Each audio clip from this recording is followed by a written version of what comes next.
grandmother to come. So the Pete Peterson number I have is 405-0086. Does anybody know if that's right? Oh, he's trying to get the link right now. I've got his number at, let me give you his number. Okay. 405-0086. Yeah, that's what I have. I'm texting him right now. He just responded to me saying he had the wrong link or something. Okay. Did you do that shiplap yourself, Chase, in your office? So we had some peel and stick amazing vinyl that looks so awesome. It looks And we great. came back the next day and it fell down. It was all over. So Aaron and I took the company credit card and went to Lowe's and nailed them to the wall. Well spent. Very nice. Some things you just can't skimp on. That's right. I am bringing Pete in right now. What's funny is I'm about 8 feet away from him. Looking at the wall he's at. Pete, how you doing? Good. I made it. Sorry, guys. Good to see you, man. Hey. I've been with Chase and Aaron for the last 2 hours, 3 hours, 4 hours. I don't know how long it's been. You'd think I could make this switch, but obviously it's out of my world. You're just All in time, right. man. It is 2:30. Delilah, you want to start us off? I can. Are we ready? Let's do it. Here we go. Okay, welcome everybody to Tucson Real Producers' first virtual mastermind. We are so excited and honored to be able to bring our realtor community together to bring inspiration and share some ideas. We have a super talented panel today who are willing to bring value in an effort to build the whole real estate community. So all of these agents have stellar reputations and they are known for their leadership in their field. So let me introduce them. First, we have Aaron Wilson. He's the team leader of Team Integrity of Keller Williams, Southern Arizona. He devoted 20 years to the United States Air Force as a part of the search and rescue community. And he has spent the vast majority of his career forming and building teams. He has teams in 8 other cities. He closed 499 units last year for $119 million in volume. And he's also in the top 100 in Keller Williams for the whole United States. He is definitely an expert. Woo! At finding solutions and making a way in unprecedented times like these. So thanks so much, Aaron, for stepping in. We really appreciate you. Then we have Louis Parish. He is the designated broker and owner of United Real Estate Southern Arizona. Louis is known for his leadership and coaching and his character. Sorry, my camera went away. Being in business 25 years, Louis has navigated shifting markets before and found a way to come out on top. He is growth-minded, and he and his team are creatively working this market, and he knows being proactive is a must. So thanks, Louis, so much for being a part of our panel. Thanks for having me. I'm honored. Sorry, I'm trying to get you back. There you are.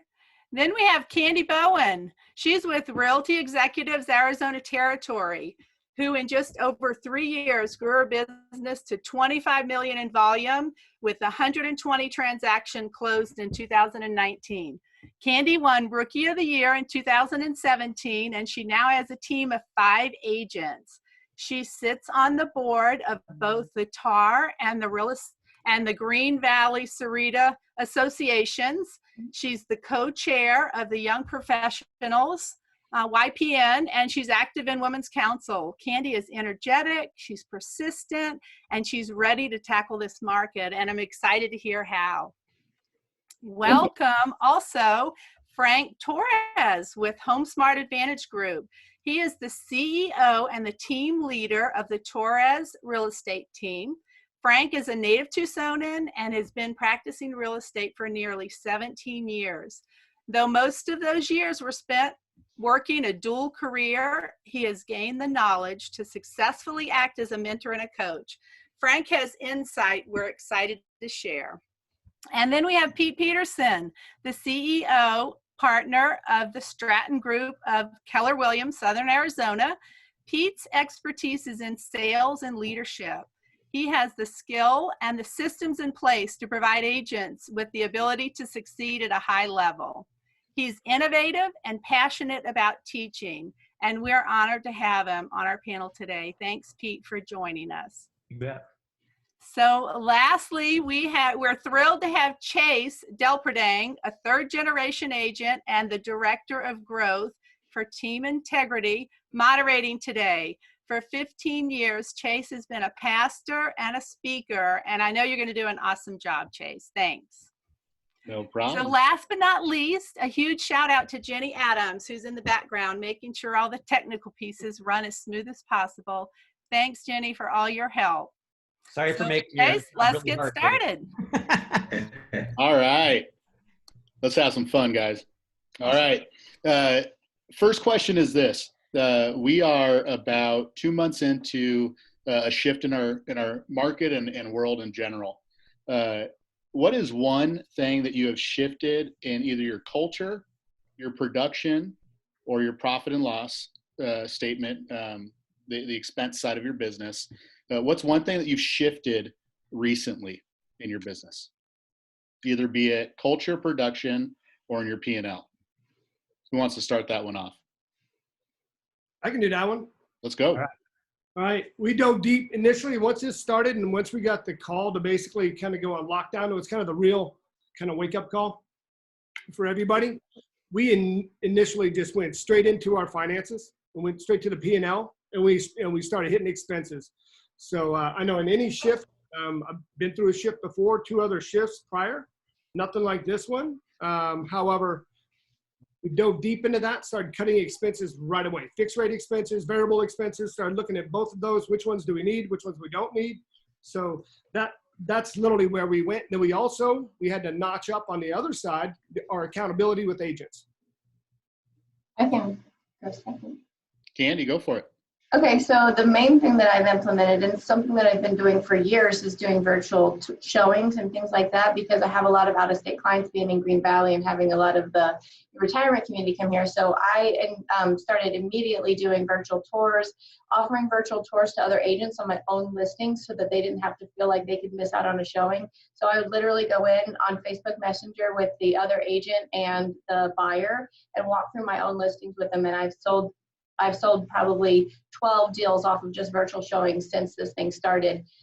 So that is the main thing I've been doing. And also I really dug deep, same as you, Aaron, with finances and what can I cut? What do I really need? What don't I need? And then the other thing is just I've been doubling down on any of this free education and even like low cost education that they're offering. And that's really helped me get little tidbits from all over the country, from like New York to California. I'm picking up little tidbits of how I can better service my clients. Great. I went for a walk. And how long was that walk? It started off being a 4-mile run, and I ended up having shin splints halfway through this run, right? So I'm at River and First Avenue, and it's hurting so bad I can't run. And so it was right when the whole thing started spinning mid-March, right? And so the first thing I did is I was just kind of listening to news, and I opened up my what do you call it, your iBooks, or you listen to it. And went through, there's a book written by Gary Keller and Jay Papasan. It's called Shift. And it's a book about how to go through a shift and 12 tactical things that you can do in your business to do that. And that Sunday, I actually ended up walking back to my house, and I ended up doing a loop around my place a couple times, actually, just so I could get through the information. I was taking notes on my phone as I was listening to this, and kind of like Aaron, the next morning, called the gals, and we got into our expenses, and we just made a goal to cut 30% of our expense, our overhead, and draw it down by 30% and get in the front side of that, because there's lag time in billings and such with your reoccurring costs. Shutting off credit cards so they can't be charged. Shut off a credit card, reactivate it. Same thing with our debit cards. And so we could stop those and have a conversation with those vendors and renegotiate. Going back to our vendors and having conversations and saying, hey, this is where we're at. We'd like to keep your services. Is there something you can do to help us out? Is there something you're willing to do to do that? And so just holding our money accountable. But diving deep into understanding that shifts have happened before, and people have gone through those, and learning from both their wins and their losses. So that was us. Hey, Pete, can you give an example of some of the stuff that you cut or renegotiated? Yeah, everything. Everything from your copiers, your rent with your landlords, having conversations about that. Going back to your contact management systems, if you're paying for portals and access, going back and having a conversation with them. They don't want to lose the business, and they're very aware of what's going on. And wanting to be a good partner with you and keep your business gives you an opportunity to have those conversations. So we literally called every reoccurring vendor that we had and say, hey, is this something you're willing to do or not? And we were just adamant about driving down to that 30% mark. That conversation of 50% of something is better than 0%. Yeah, Right. I mean, Verizon Wireless, the whole 9 yards, so it's just Comcast. They weren't real excited about that. They were not excited. So, Yep. But if anybody figures out a way to do that, that'd be great. There you go.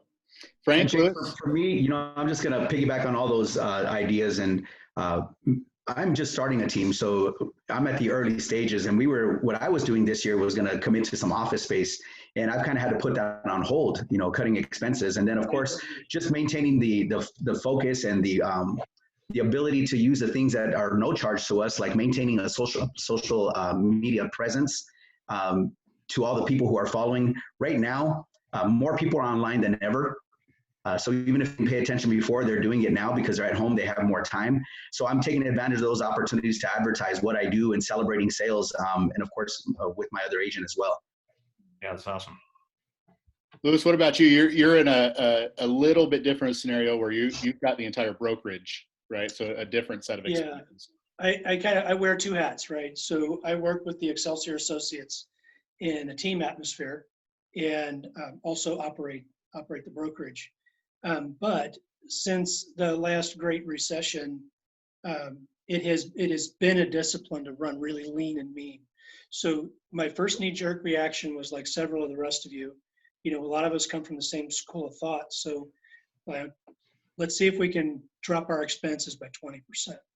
Truth is, we're too lean to drop at 20%. So the next move is work twice as hard or twice as smart. And whether it's the team or leading our agents in the company, it's time to get it into overdrive.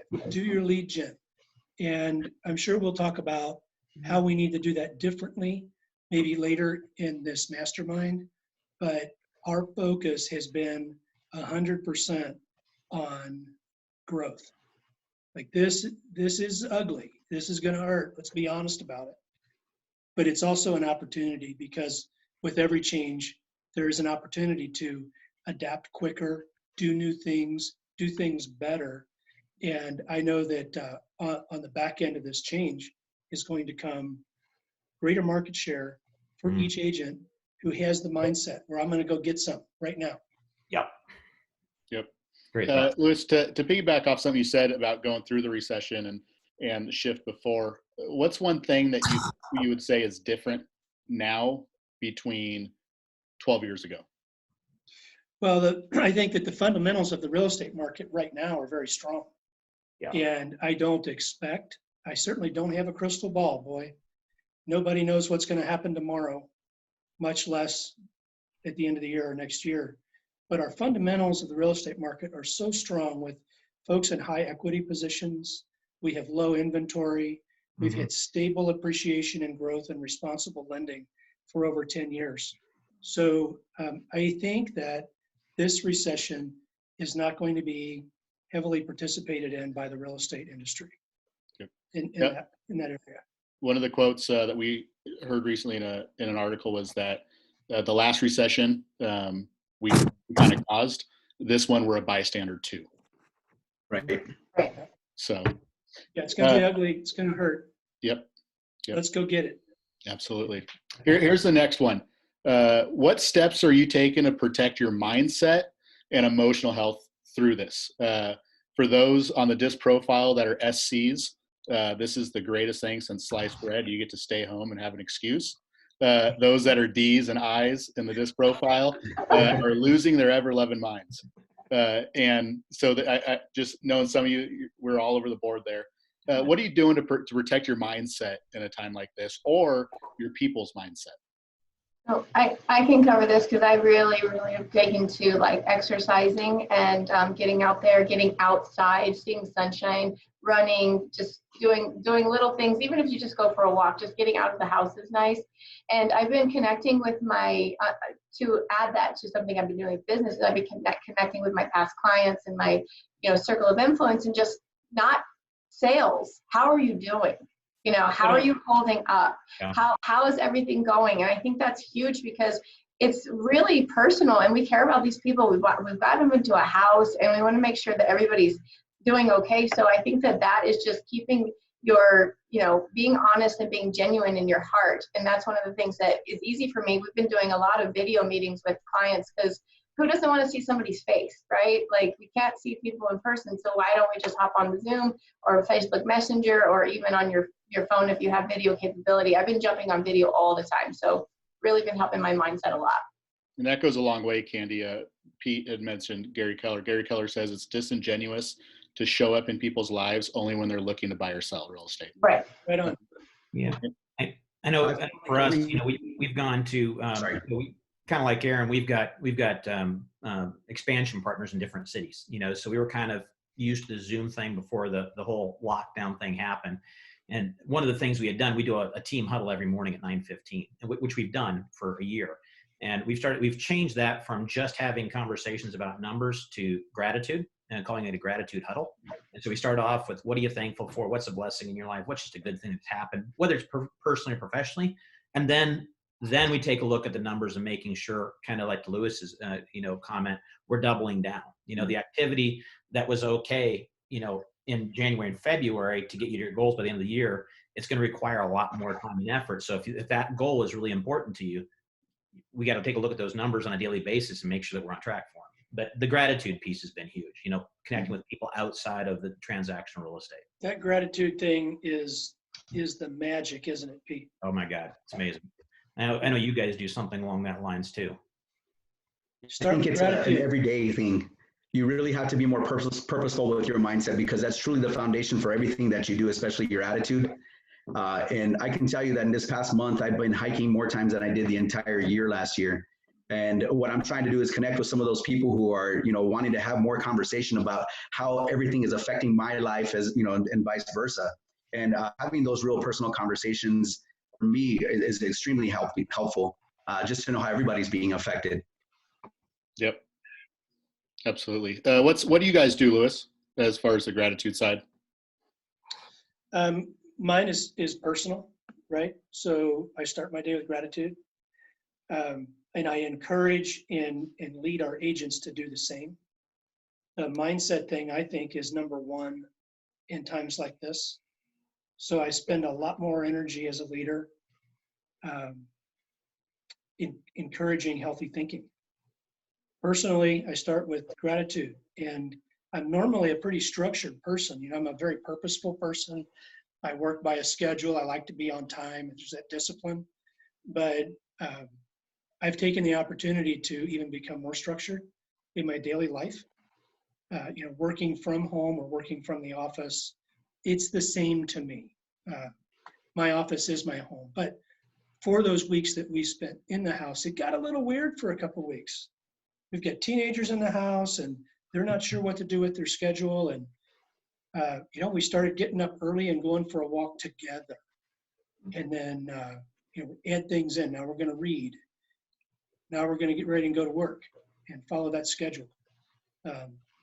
But there have been many, many days where we've started at 7 and finished at 9. Yep. 14 hours. There's 6 days a week. For the first couple of weeks, right? It was kind of this, we don't know what it's going to look like in the future. There's no way this could last much longer than 2 weeks. Yeah. And then it became evident in the beginning of April that this was the new norm for the foreseeable future. Yep. So anything else on that? Ours were just pretty much the same with what you guys have there. Exercise, habits, and also routine. Making sure that your environment was set, isolating yourself in a different location in the house, or making sure you're in an office or whatever, but making sure that you have some sort of structure around you to succeed. And that was actually on a webinar that we were all on earlier. Is, you know, it's different this time because it isn't an economic crisis, right? It's a, you know, it's a health issue, right? And so the kids are all home. So not only do you have to manage your business, but now you get to also be a teacher. And if you've got a couple kids, now you've got, you know, you're managing different roles at home and trying to still ramp up the volume to hit, because it's going to require more. So the structure, you know, like Lewis and Aaron are talking about, that's just everything right now. Figuring out, how do I become a mom and a dad and a teacher and a business person? And, you know, so getting that space, huge. And I'll jump on that too, because I have two little kids. I have a 4-year-old and a 1-year-old, and they're home all of a sudden. So it's definitely the double down on everything. Like the initial shock to me was a fight or flight. It was like, oh my gosh, this is how I make money for my family. What am I going to do to make sure I can make money in June, July, August? What are the things right now that I can do? And I decided that those things where I could educate myself as much as possible, I can take time to be with my family, make a more strict schedule, turn the phone off at 7 o'clock at night instead of keep answering it, and just, you know, doing things that I should have been doing all along with my back end, creating my CRM, creating different things that are going to build my business in the future, because we all know it's going to end. We don't know when. But I want to be not starting from zero when it doesn't. I want to actually be starting from a little momentum still, because if we're just stopping, it's going to be really hard to get started to get when it's all done. Absolutely. So can I add one thing on to that? Because there's a common theme here. And, you know, one of the joys of raising up leaders around you is that you start to hear things from a different perspective. And one of our leaders, Gwen Thompson, is putting together a class next week, and we were kind of just, you know, going over the content, and it's her first one, and I know she's going to do a great job. But her passion is this. So many of us as realtors, we think of, this is my real estate business life, and this is my personal life. And more so than any other business that I am aware of, being a small business owner in the real estate industry, our personal lives and our business lives are intertwined. So you've got to create the same consistency in your personal life that you expect out of your business life. Does that make sense? Absolutely. Like, I know you guys know that.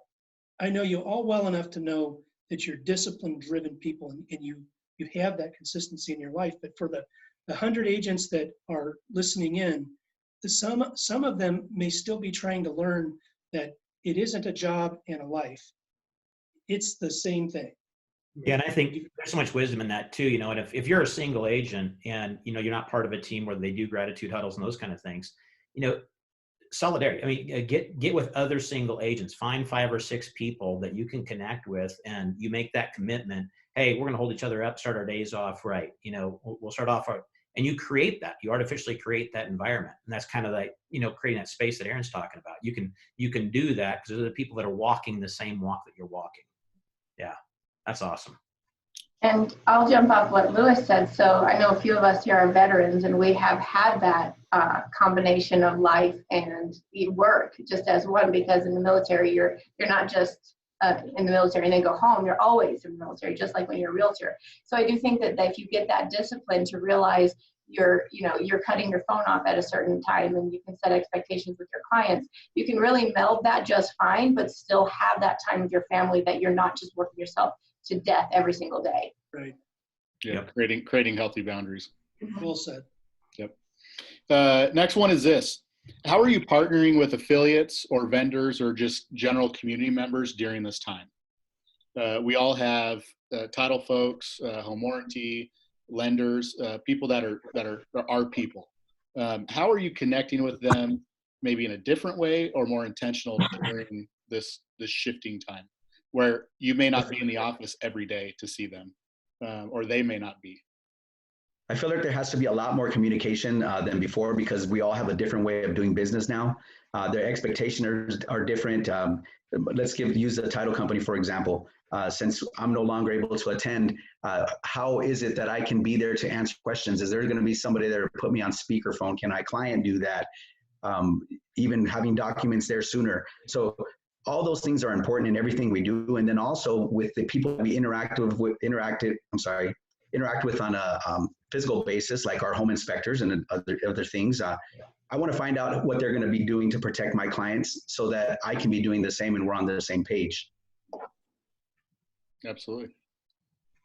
And to bounce off that, like getting those title documents early and being able to have a Zoom meeting with your client where you can share your screen and actually go over the settlement statement. These are all things that are kind of neat and we can implement prior so that the closing appointments go quicker and things like that.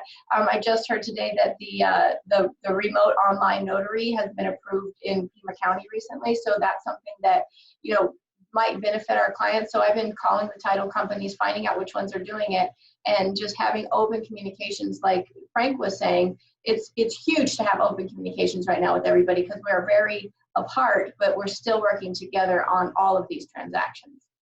Yep. I've got two interesting examples I'd like to throw in.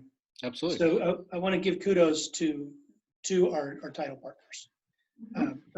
As soon as we were locked down, you know, remember when everybody's like, well, how are we going to get our checks? And we can't go to the title company because it's not healthy and it's not safe. Maybe their doors are locked and maybe they're not. We're trying to figure this out. And over that first weekend, I got on the phone with all of our title partners, and they agreed to send our agents their commission by wire. It was awesome. Everybody got together. It wasn't easy. It was messy. We couldn't get the instructions right.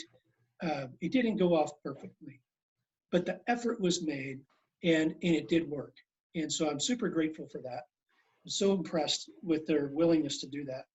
But then I want to call out an example of what one of our agents is doing. Patrick Chamberlain might be on this call, but I can't tell because there's about 100 of you out there.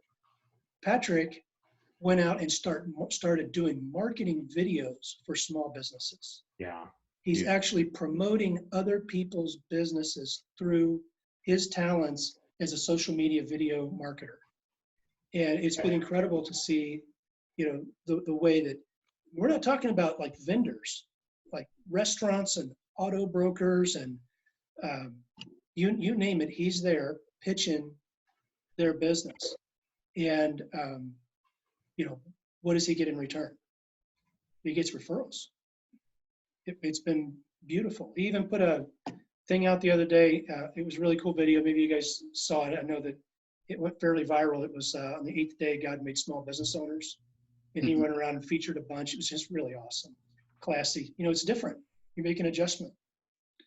Truly coming from contribution. Yeah, huge.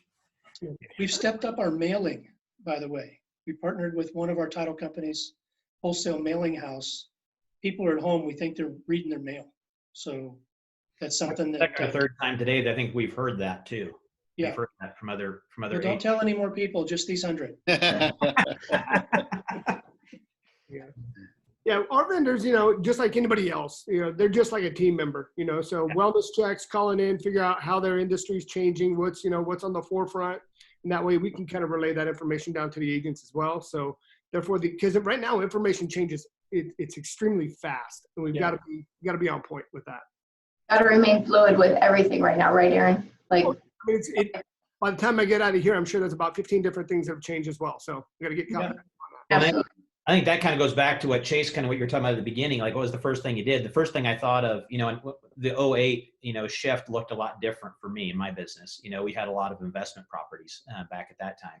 And I was pretty resolute that I was going to keep doing business the way that I've been doing business. And then I would outlast the shift, right? And because of the shadow inventory and the amount of houses that were out, and we do commercial as well. You know, we have property management, commercial, and the residential. We had something very similar at that time. And I made the commitment in my life that I would never move slow again. You know, you can't make a business decision. You look at it, and don't take advice from somebody who's never done something. I saw a quote from Warren Buffett the other day. You know, don't ever take advice from somebody who's done nothing. Right? Yeah. Find somebody, a prophet. You know, somebody that's very wise in a space that's gone through that before you, and lean on them and get their perspective about it, and then make a decision and do it quick. And I think that was one of the big lessons I learned from 08 was just, I didn't move nearly as quickly as I could have. You know what? I'm going to piggyback on that. That reminded me of this morning, there was a call with Gary Keller, and I know you were on that call as well. And he had mentioned, be careful who you follow in times of crisis. Some have never been through these, and they're only rookies. So it's an experiment to them for whatever advice that they have. So yeah, that stuck with me too. You know, you'll see somebody having success in a moment, right? And it's a moment in time, and you know, they're having some success with it, but follow proven models. Follow somebody who's been in the business for 20 years and, you know, have gotten a few licks along the way. You know, that's where success comes from, is from making mistakes and stacking those. And so just be really cautious about the advice that comes out right now around, you know, the shift and the crisis and what to do with your business, for sure. And I can piggyback off that as, you know, I'm newer. I haven't been through a shift, right? So I've been following all the people like you guys, right? And implementing things, because I think that makes a smart agent. If you're not able to see that you don't know everything and you've not been there, done that, then you just follow the people around you. And that's what I've done. That's how I've become so successful so quickly, is I'm not reinventing the wheel every day. I'm taking little tidbits from here and from there, and I'm adding it to my business to make myself the expert, but still realizing that there's other people that I can follow and get really good information from, especially right now, because everybody's putting it out. Yeah.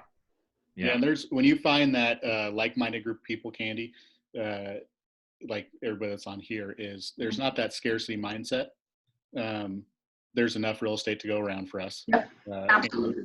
And, you know, bettering each other only betters the industry. Exactly. You and I were having this conversation the other day. We were sitting there going, hey, when was the last time we've done a deal, the two of our teams together? And we're sitting there, I'm scratching my head and going, dude, I'm sorry, but I don't remember any deal. You know, When was the last time we went up against each other on a listing appointment? You know, there's so much business out there. You know, there's such a scarcity mindset. You know, I'm just like, yeah. And by the way, Lewis, I was actually just peeking in your drawer just to get rip off and duplicate. Thanks for that. I appreciate that, by the way. Yeah, no, right on. You know, it took me 13 years to learn like Candy did. Yeah. I kept trying to do my own thing for 13 years, and you know, finally I was like, oh man, you know what did it was 2008. Yeah. I was like, oh, this hurts, man. I need to go listen to somebody. Right. Yep. And it works. Yeah. Let's move on to this next one. What opportunities have presented themselves in this shift? What type of opportunity within your business or within your team or within you personally has presented itself during this time? I think the opportunity to work virtually and have a gigantic reach of, like, if not 10 people that come to an open house, but 1,000 people that are watching your videos online. Also the opportunity that, you know, some of these iBuyers, and I can't say the names because, right, but they're all backing out. So investment opportunities, if you are reaching out to your investors, reaching out to out-of-state investors, just saying like, look, what can I do with boots on the ground here to help you help these clients who thought they were under contract and now they're not under contract. So that's been a gigantic market right now for people who can take the opportunity and put the boots on the ground and want to do the time to research these kind of things and put out the advertisements. So those are two little tidbits that, like, there's tons of those out there right now, you know?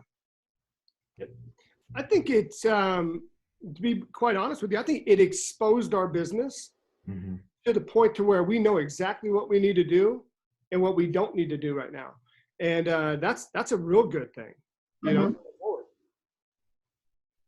I see two things working to all of our mutual advantages.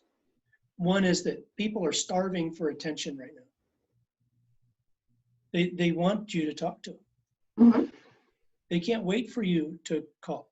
I mean, they don't necessarily wait, but they are very glad for you to text, call, email, whatever. And the second thing is they're starving for information that they can trust. And we're trustworthy. Yep.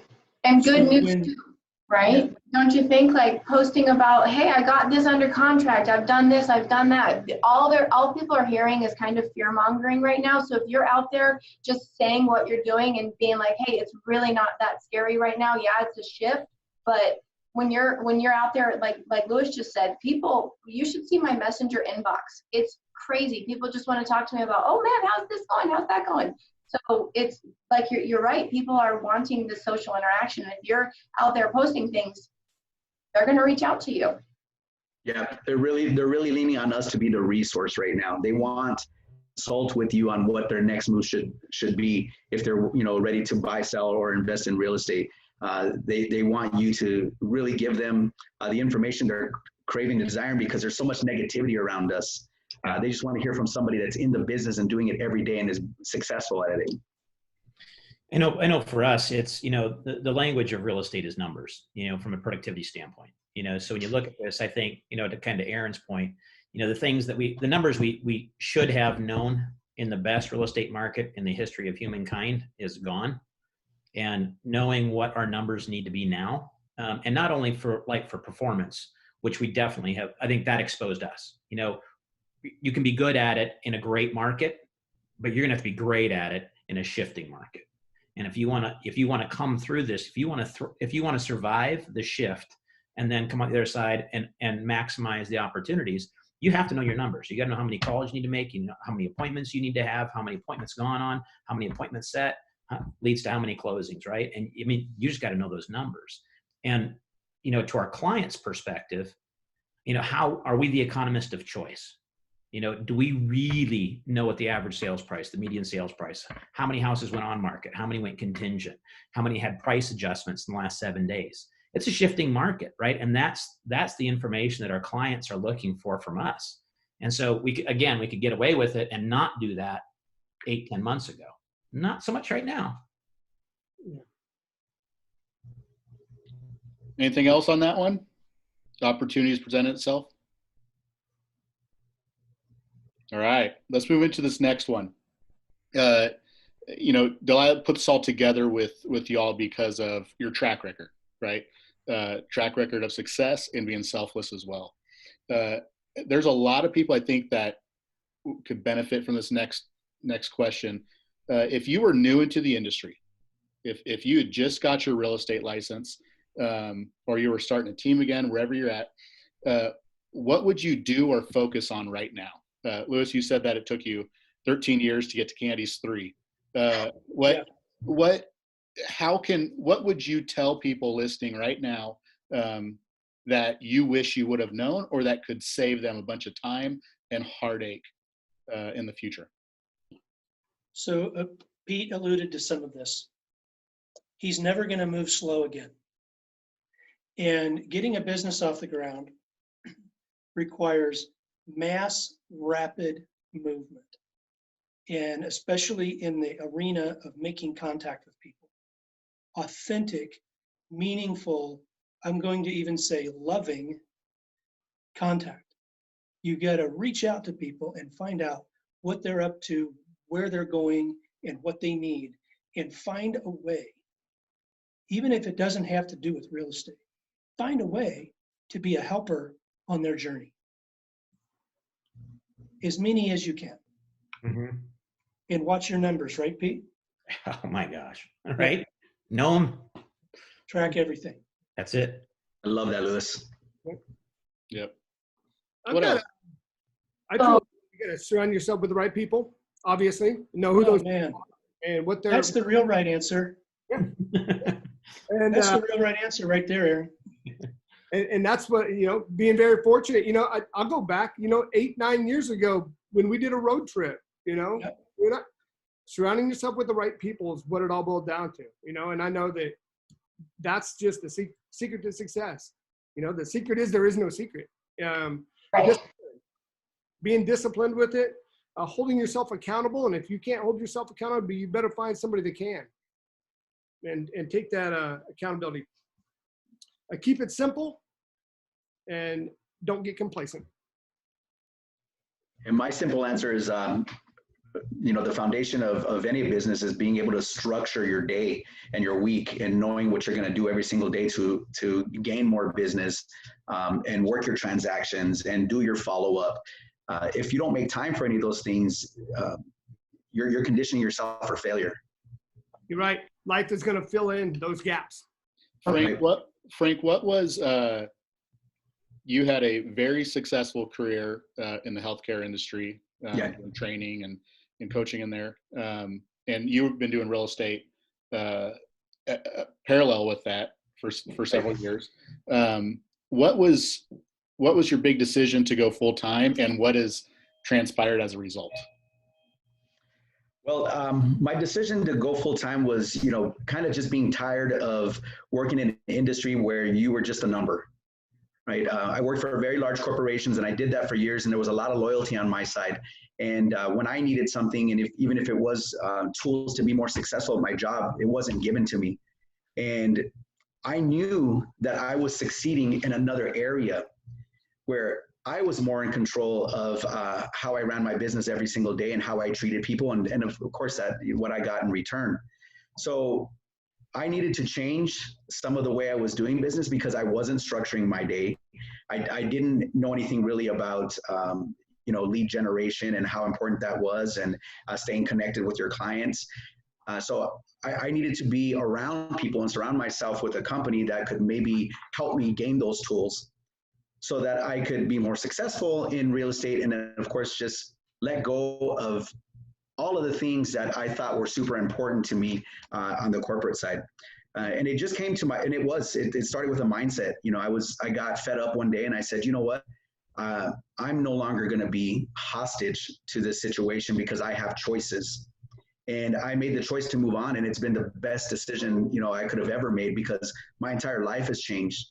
I have this huge weight lifted off of me, and I'm now able to implement my own ideas. And of course, I'm grateful for everything that I learned in that career, because those were the opportunities that I had to be in leadership and to coach other people. And that's super important in real estate, as all of you know. But in it, I don't take anything back. I'm glad that I did them both. I just wish I would have done it sooner. Yep. That's awesome. Candy, you have got on here the shortest tenure so far. Pete sold the very first house built in Arizona. Wow. And it was Lewis. Hey, it was Lewis's listing, by the way. So some of those maybe scars are a little more fresh of stuff you would have done differently or focused on more. What advice would you give to somebody that maybe is 6 months, 8 months in? Okay, so yeah, I give trainings for this all the time, because obviously my first year was ridiculous. I did 50 deals my first year, almost 10 million in my first year. So that's kind of insane. So people always ask me that question. And I have 3 things that I say every time. The first one is that you need to establish a follow-up game. When you're brand new and you only have a few clients going, you need to be on top of them and be like, hey, what do you need? Hey, what do you need? Look, I was looking on the MLS and I saw this house that I thought would be perfect for you. So if you have the time to go ahead and provide that service, that's what you're offering to your clients. Look, I don't have a lot of clients, so you're my number one. So establish that, work on your follow-up, work on your game, write everything down that you do. If you do something more than once, you need to have a template and a checklist for that. So that's huge. Mindset is very big in this business. And it's something that it can be taught, but you need to have a little bit of it in you in the first place. Work like an employee, even though you're your own boss. Would you fire yourself? Would you fire yourself? You have to think about that. Literally, like if you're not up working at least 8 hours a day, you would probably fire yourself. So if you would fire yourself, you need to make some adjustments, write that down, figure out what you would do differently in order to be the star employee in your own business, because that's what you should be. Candy, I think you just showed up every other guy on this call with that statement. Would you fire yourself? That was worth the price of admission right there. There you go. Yeah, that's free, right? And then the third thing that I have established from the get-go, everybody, I don't know if you all know, but most people know that I started off as transaction coordinator for like 3 months, right?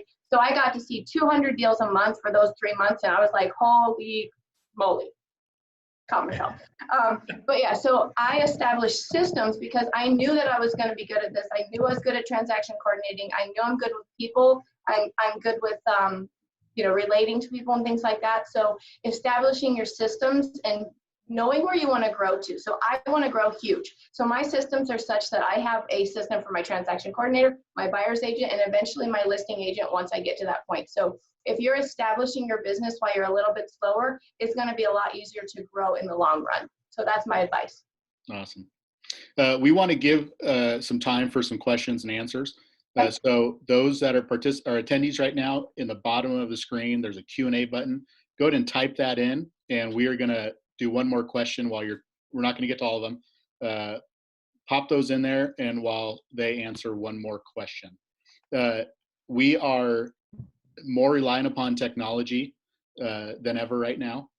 What is one or two technology pieces that you could not live without in your business right now? The phone and Zoom. Phone and Zoom? Yeah. Social media. It's just blowing my business up right now. What is your primary social media platform? So I don't choose them as primary. I choose them as different markets. So Facebook, I would call it my older demographic, my my age. And I'm Louis 40. just got super offended. I am a demographic for Facebook. For Instagram, we're looking at our younger millennials, first-time homebuyers and stuff like that. So I actually kind of structure my posts based on where I'm posting to and who I'm looking for. So Instagram, Snapchat, obviously way younger, way funner, a lot sillier. Facebook's more professional, but like also showing a little bit of personality. So instead of having a primary, I just have a primary market for each social media. That's great. Same. Awesome.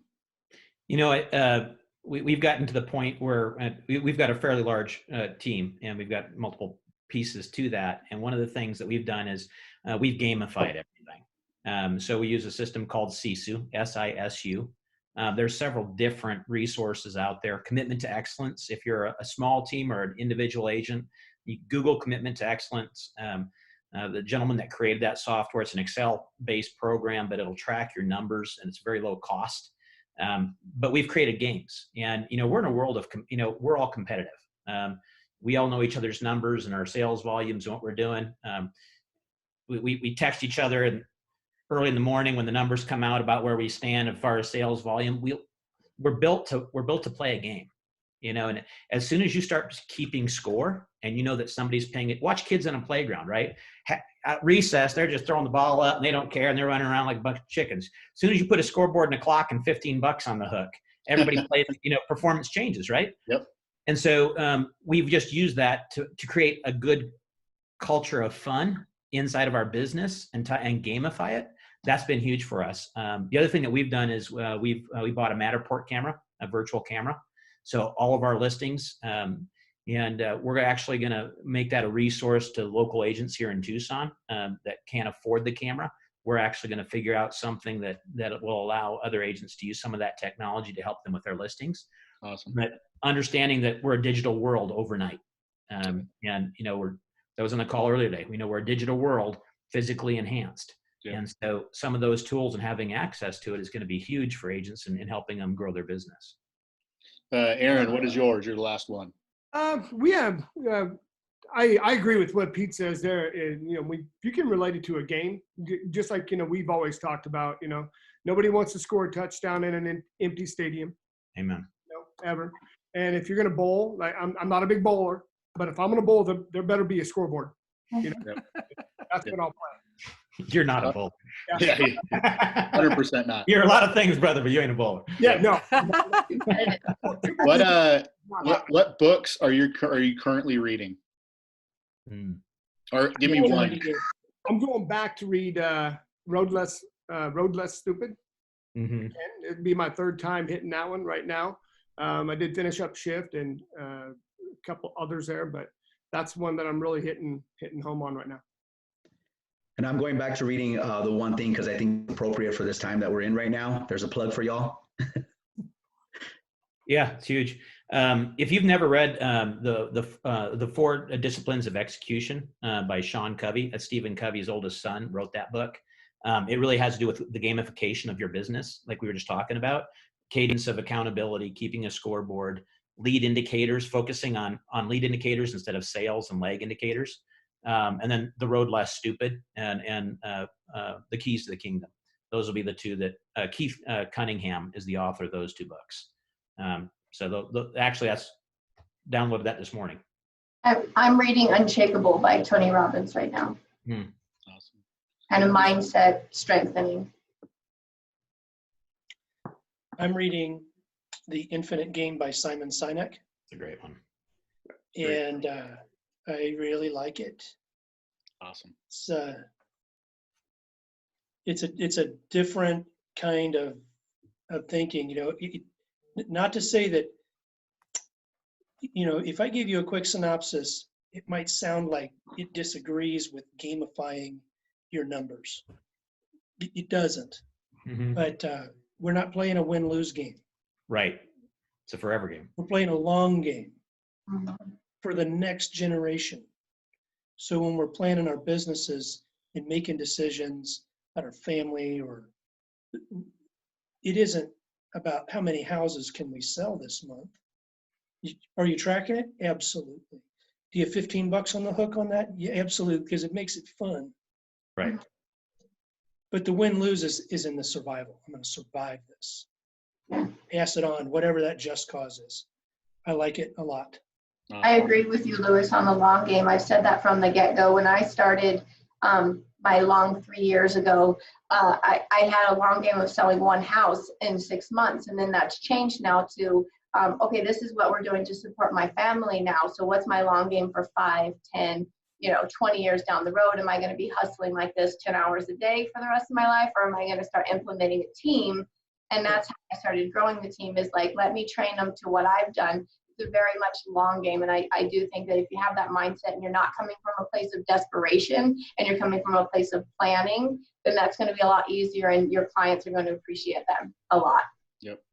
Regards to the long game, we heard this from Ben Kinney, was you find someone that's just the next level above you and learn from them. If you're doing 50 transactions and you're trying to learn from the guy doing 3,000, it's a completely different set of systems. Right. So I think, Aaron, you and I had that conversation a little bit ago about, the first time you sold 100 homes, and now it's like, how many, hundreds of homes are you selling, and millions are you selling? And that was very powerful to me. Yeah, there was an agent on that talking about that, and he was like, nowadays if you sell 100 homes, it's like, oh, you'll get there one day. Don't worry about it. It's like, oh my goodness, that used to be a benchmark, So, Yep. Knowing you all, this is your bread and butter. To start time blocking your schedule, what are your tips for starting to be successful at it? Just do it. Get an effective calendar, like whether you like to write things down or you like electronic. I love Google Calendar. I love to use colors just to kind of dictate where my time is being allotted. But make it fun for yourself. Otherwise, you're not going to want to do it. And it takes conditioning, and that happens over time. To Frank's point, read the book, The One Thing. Before you start time blocking, you have to understand that not all things are equal, and all activities are not equal. 20% of the things that you do are going to give you 80% of your revenue in your business. And so before you start calendaring things out, making sure that you really understand that you got to put 20% activities first, and you need to know what those are. Right. Yep. Not everybody deserves equal amount of time with you. That's right. Explain that a little bit more, Aaron. Oh goodness, 80-20 rule applies there. So those individuals that are actually doing 80% or 20%, doing 80% of the work there actually deserve more attention than the others that are not. We all love each other, obviously. However, you got to devote the time and attention to those that are doing the right things. It's an investment mentality, right? Yeah. You have limited resources. We all have the same 24 hours in a day. So you have to make sure that every hour that you invest is getting the greatest return. Mm-hmm. Those hours. One thing I would encourage those who are about to time block to do, in addition to these other amazing and legitimate things, I mean, you got to know your why. You got to know what the one thing is, and you got to make an appointment with yourself to actually start time blocking. I mean, that's the first thing, right, Frank? Make an appointment with yourself, but when you do your calendar, schedule your free time. Schedule when you're going to take a vacation. Schedule when you're not going to be working. You can change that later, but that will free you up from the fear that you're never going to have a balanced life. Yeah. Schedule that first. Would you guys agree? Because at the beginning, you're going to be putting a lot of time in, right? That's just how we start our businesses. We have to really work hard. But as it goes on and you set those boundaries and things, and you have that established pipeline and those referrals coming in, you're going to work less. So if you're brand new on here and you're just getting into the realtor game, yeah, it's going to seem like you're working all the time, but eventually you're going to get to the point where you can actually set some boundaries. So would you guys agree with that at the beginning Absolutely. you're a lot more? I look at it as setting an agenda, and I agree with you, Lou, 100%. You got to take time for yourself, meaning time block a certain section of time to reflect back. So I'll look back at last week and figure out, what did I do last week in 5 different areas of my life: financial, health, spiritual, family time, etc. How was my time allotted? What did my schedule look like last week? And then I've got an open playbook. I got an open playbook, which is my schedule, to where I can plug things in next week and kind of plan out my life for next week. If I don't do that, life is just going to take its course, and it's going to deal out all the cards to me that I don't want. My choice to go ahead and hand select the cards that I want to hold, the hand I want to hold, which is my life. So it's an agenda first, and the agenda turns into a schedule, and all you got to do is go by your schedule. That's my advice. I have 6 appointments today. Awesome, right? Thank you for being on this one. I set no appointments for yesterday as a day to kind of like slack time, catch up with all the stuff. Yesterday was an absolute disaster. It was a disaster. Yeah, that's how my calendar looks. My schedule. Yesterday was a disaster because I didn't plan it out. I let it happen to me. Mistake. I think along with scheduling everything, literally, you have to be a little bit flexible. If you've scheduled a 2-hour block of time where you're going to be working on your computer, but then you get a call to go make some money, move around. You know? I heard something. So, we use a couple of planning tools, but, if you're just starting off, have written goals, understand what's important, and write it down. I know, there you go. Right. And when you have written goals for your year, your month, and your week, use that as a filter about when something comes. You have to learn to say no, not saying yes. You got to get great at saying no and going, okay, if I do this activity, I'm going to go have this conversation or go for lunch or whatever I'm going to do, and I'm saying yes to that, I'm saying no to the income to my family. I'm saying no to putting away money for a trip or a vacation, and use that as a filter to help you decide and say no better. It takes a little process to get good at that. Yeah, it's okay to be selfish, to be selfless later on. Right. Absolutely. Delilah, I want to turn this back over to you. We've got a couple minutes left in our allotted time. Well, what a lot of wisdom. I really appreciate you all putting this in your schedule. It shows your heart and your willingness to give back to the community, and what great leaders here in Tucson. And I really appreciate all of y'all. I wrote some notes down. I'm going to put them together and just kind of share some of the nuggets that were given today. We also taped this. I recorded it, Chase, correct? Correct. Yep. So if anybody wants me to send it out to them, let me know. Just text me, email me, find me on Facebook, and I'm happy to do that. But thank you all so much. I really appreciate it. Are we going to catch any of these questions in the chat? There's a question that we met. Yeah, exactly. There's a question on there. There is 9 in here. How about one of us take each one of them? I can stick around. I can. I actually had to leave. I'm rushing to a home inspection after this. Thanks for being here, Frank. Thanks, Frank. Thanks, Absolutely. Frank. Thank you guys. Appreciate it. How have each of you spoken with your buyers and sellers, and how to stay calm and on target with what's going on right now? Okay, that's a great question. So I always come from a place of don't panic unless we have to. I haven't seen like a huge shift in price point right now, but at listing appointments, I am setting people up as like, the comps say this many days, but with the COVID, we actually have no clue. So I think setting people up with correct expectations, they appreciate that. People don't want to be lied to. They don't want to be like, yeah, the market's just fine. Everything's going like crazy. I'm like, well, I think this house should sell in a month, but it could be a little bit longer. So setting expectations up has been huge with both my buyers and my sellers.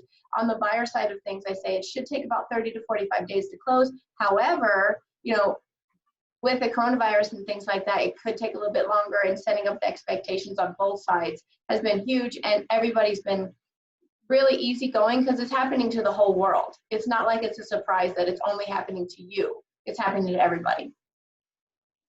Awesome. Eddie Montano says, what's your biggest aha from the panel? Mine's simple. It's exactly, there's nothing new that's here. It's getting back to the basics and doubling down hard on them. That's it. Go I ahead. think with everybody here, that's what we've all done, double down. Like if you see the people who are doing things, I'm doing new things. Aaron's doing new things. Lewis is doing new things. Pete's doing new things. We're all doing new things to build our business and grow in surprising ways that we're probably going to keep forever now. You know, so I think that is, if you can look at the bright side of things and try to stay positive, realize it's not going to be forever. That's huge. I think we can all agree with this, and hopefully this comes out the right way. There was a lot of jobs that were lost. Small businesses, small business owners, and that's a bad thing. However, when this first happened, we didn't lose our jobs. Right. You can choose to lose your job if you don't get up and do your job. However, that means that you have an opportunity to work, and that's what we should be doing, and we should be doing it in full force right now. Doubling down, extra hard, and you're going to get through this, no problem whatsoever. And we literally had one of our best weeks that we've ever had on record last week. Yeah. Mhm. Us too. Same here. As a direct result of a little bit of fear in it, Mhm. because it's like the unknown. So You learn to like appreciate the fact that we're working, and some people are not working, and I can still provide for my family. I appreciate that, and I'm going to work double time if I have to, triple time if I have to keep going with this business. And I think if you have that mindset and you have that heart, you can just go do anything, really. Yeah, don't you think a good motto is what you think really matters? I mean, we are leaders. We can't ignore it. And people are relying upon us to lead and help them think healthy thoughts. Absolutely. Jay said, what do you believe will be the long-lasting effects and changes we've experienced due to COVID in the real estate world? So basically, what do you think is going to continue in real estate change-wise or impact? And I think how we do business is going to be, well, it will never go back to being the same as it was. It'll never go back to the way it was in January and February. And if that's your mindset, I think you're going to be disappointed with that. Whether that's lending, whether that's how we communicate with clients, the implementation of technology and being in a digital world, it's completely acceptable. I did 6 interviews yesterday via Zoom. I've done this for more than a year, more than 3 years, and I've never done 6 Zooms in my entire career, right? I did 60 yesterday, right? Now, the kick of it is it's incredibly efficient. You know, I went from appointment to appointment to, I mean, it was just like, I was like, I'm not even sure I even want to go back to the office. You know, I'm not, well, Angie, and they may not even want me to come back to the office. I don't know. This might be a good thing for everybody. But I think being realistic that, we're already in a digital world, and this is just amplified that. Absolutely. So when you're looking at what our business is going to look like year or 2 or 3 down the road, you got to have that. Like, you're in your business right now, you're doubling down, doing the extra activities inside the business, but on the business, things are just never going to be the same. And I think the good news about some of this is people are accepting it. Yeah. People accept this. Most realtors would not want to meet with me on a Zoom before. We want to see each other face to face, but now people are accepting of this digital technology. And I think that's going to be beneficial for all of you all as well. Yeah, one of the things that I put out was basically a commercial that I'm doing virtual listing consultations, and that is so less invasive to a client than actually setting up an appointment for me to come to the house. You can kind of get to know me, show me around the house. I can give you a good valuation, and then you can decide if you want me to come in my house. And that saves me a lot of time, because if we're not a good fit virtually, we're not going to be a good fit in person. So it's been great, really, to cut down like when you show a virtual showing to a client and they love the house and they want to go see it in person, I'm saying about 60% of the time that person's putting an offer on the house. So it's like causing a lot less disruption in my sellers' lives, especially those with babies, to not have to clean up the house and stuff. They can just show the virtual showing. And then if somebody wants to see it, they know they're a serious buyer. So I think that is going to carry on with what's going on. Competition's going to step up. You know, I hear people say, I can't wait for this to get back to normal. And whatever that looks like, it doesn't look like January and February, obviously, right, Pete? Yeah. But since we've all had to learn new things, and here's this group of top 500 realtors in our market, I'm going to say they're butt kickers, and they're up in their game, and they're going to come out of this difficult time with a much better skill set, better tools that they know how to use, and it's going to be harder to beat them, whatever that new normal is. Everybody is going to be stepping up their level of competition who wants to stay in this game. I would say that's the only thing that I'm confident in predicting coming out of this. And to your point, Lewis, I think, it's kind of circling off the main question, but if you're not sure, if you have a little bit of uneasiness about what's coming in front of us the next 30, 60, 90, 120 days, look for a gap. Look for a gap in the market. Look for a need that needs to be filled, and be okay that, well, I've never done REO. I've never done foreclosure. I've never done investment sales. I've never worked with iBuyers. It doesn't matter what you've never done. The question is there a gap in the market, and can you feel it? Fill it. And if you can fill that long enough to get through the shift where you can start building up some of that more common business, or maybe things that you're more used to, do that. Don't be afraid of that. Be open-minded to shifting and trying to fill those gaps in your business. You can't stay this way because the market isn't the same today that it was 60 days ago. Yep. Next one is, what CRM are you guys using? Can I answer that? Yeah. Okay. You guys all have great CRMs, I know it. And I've got a great CRM, and they're all different. And I was talking to one of my counterparts that runs a big office in Dallas. And she said the funniest thing to me, and I'm never going to forget it, because we've all been shopping for the perfect CRM for probably our entire career. CRM is like a lady's purse. It's the one you like and like to use. Mm-hmm. Wisdom. Yep. Yeah. It's the one you're going to use. We can all spend hundreds of thousands of dollars a month and not use stuff, because we've all been there, right? Or you can just use the one that you use. All the brokerages offer a CRM. It's free. Use it. Here's what I would say in this moment. Get whatever you decide is the best option for you with the least amount of overhead. Protect your revenue. Focus on profit. So whatever and there's wisdom in what Lewis is saying. There's just wisdom all day long. Mm-hmm. These next two questions kind of coincide with each other. How do you respond to clients that are fearful about the future looks, and how are you relaying that to them? So clients that are fearful about the market and what's coming up, how do you, I guess, put them at ease or walk them through this? I think that's a tough one, because we're fighting with the media a little bit, and we don't know where their eyeballs are going and what they're reading and what they're seeing. But what we can tell them is what's going on in our industry. Yeah, I think this is where being a leader is all the difference in the world. Our clients are looking for leadership in a real estate transaction, and we can't predict what's going to happen a week from now. Fetty or Franny or the government, or we just can't. But what we can do is be the economist of choice right now, understand exactly what the market is doing now, and then be sincerely interested in what their preferred outcome is, and then give them the best options to help them move through that in the current moment, because we do know that. It's funny you mentioned that there, Pete. I usually, obviously, this, I teach stats class. And the thing is, stats, I'll usually go through stats once a month.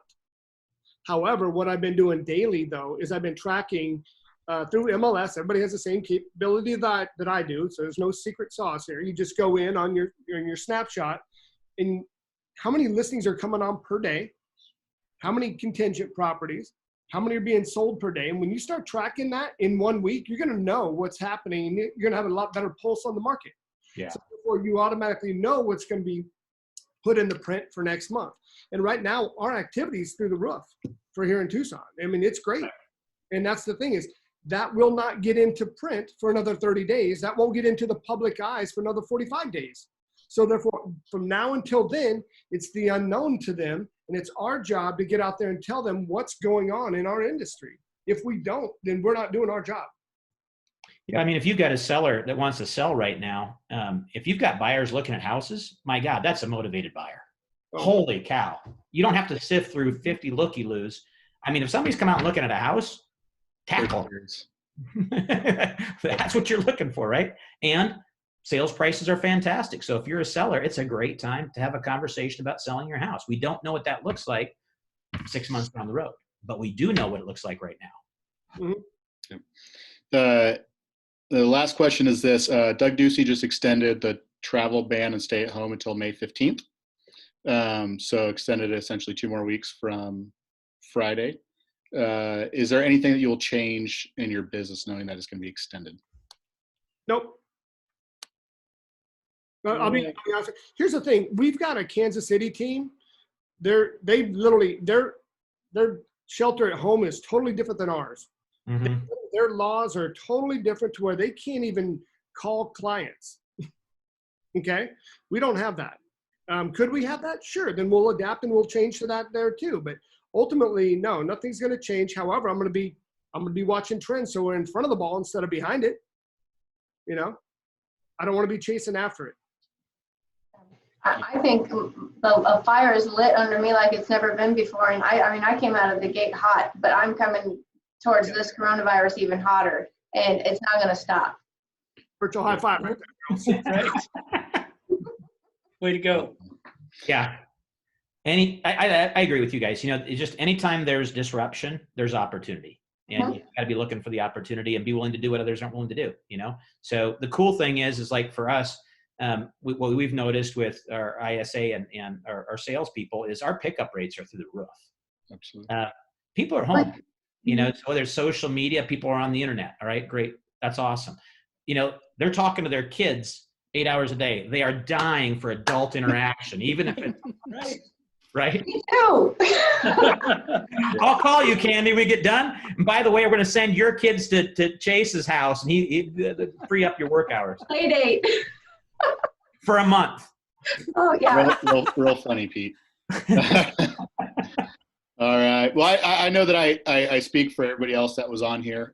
There's 1,000 other things that y'all could be doing today. And time is not something you have plenty of margins with right now. So we appreciate you sharing your wisdom with everybody. And speaking on behalf of you guys, anybody that wants more information, reach out to Candy, Pete, Lewis, Aaron, Frank. They are the type of people that would love to help out. Absolutely. So, yeah. All right. Thank you all so again. good to see you all again. Yeah, great seeing you guys. Can't wait for us to really in person see each other. I'm hugging everybody, all of you. All right. I'm going to go ahead and end the meeting. Y'all have a great day. All right. See y'all later. Thanks so much. Take care. Good night.